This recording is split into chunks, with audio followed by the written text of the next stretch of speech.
على نبيه وعلى آله وأصحابه المتأدبين بآدابه أما بعد فأعوذ بالله من الشيطان الرجيم بسم الله الرحمن الرحيم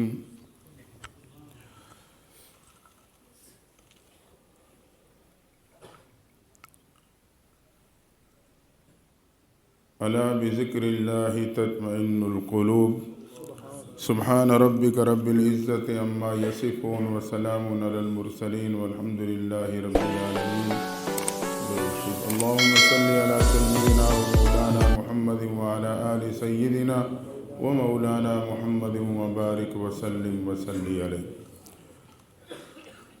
خانقاہ صدیقیہ قائم پور کی ماہانہ مجلس ذکر الحمدللہ دیکھ کر بہت ہی سرور محسوس ہو رہا ہے۔ اللہ تعالیٰ اس میں اور برکت عطا فرمائے، اللہ اس خانقاہ کو مزید قبولیت نصیب فرما دے۔ حضرت قاری صاحب دامت برکاتہم العالیہ، ان کے معاونین، آپ جیسے حضرات جو محبت کرنے والے ہیں، اللہ تعالیٰ سب کو اپنے اور اپنے محبوب کی محبت نصیب فرما دے۔ میں تھوڑی مختصر سی بات کروں گا چونکہ آپ حضرات کافی دیر سے بیٹھے ہیں۔ تو یہ مجلس دیکھی تو مجھے کائنات کی ایک انمول مجلس یاد آ گئی۔ بس اچانک ہی دل میں بات آئی کہ میں اسی مجلس کا تذکرہ اس مجلس کی وساطت سے کر لوں۔ دیکھیں، بعض مجالس ایسی ہوتی ہیں کہ اس کے اپنے خاص اثرات ہوتے ہیں۔ کائنات میں ایک ایسی مجلس سجی جیسے کہ مجلس ذکر سجی ہوئی، نہ اس سے پہلے نہ اس کے بعد ایسی مجلس کو نہ آسمان نے دیکھا نہ زمین نے دیکھا۔ محبوب پیغمبر اپنے یاروں کے ساتھ تشریف فرما ہے تو آپ نے فرمایا میں تمہیں دل کی بات کہوں۔ یار جب کٹھے ہوتے ہیں تو پھر دل کی باتیں کی جاتی ہیں۔ فرمایا میں تمہیں دل کی بات کہوں۔ خلفائے راشدین سے فرمایا محبوب ضرور ارشاد فرمائیے۔ کہنے لگے مجھے تمہاری دنیا میں 3 چیزیں بہت پسند ہیں۔ پہلی چیز خوشبو، یہ مجھے بہت پسند، اس لیے ہم اور آپ بھی اس کو استعمال کریں، لیکن ایسی خوشبو نہ ہو جو ساتھ والے کے سر میں درد ہو جائے، دوسرے کی تکلیف کا ذریعہ نہ بنے۔ فرمایا خوشبو مجھے بہت پسند، اور دوسری چیز فرمایا نیک بیوی مجھے بہت محبوب ہے۔ نیک بیوی مجھے بہت محبوب ہے۔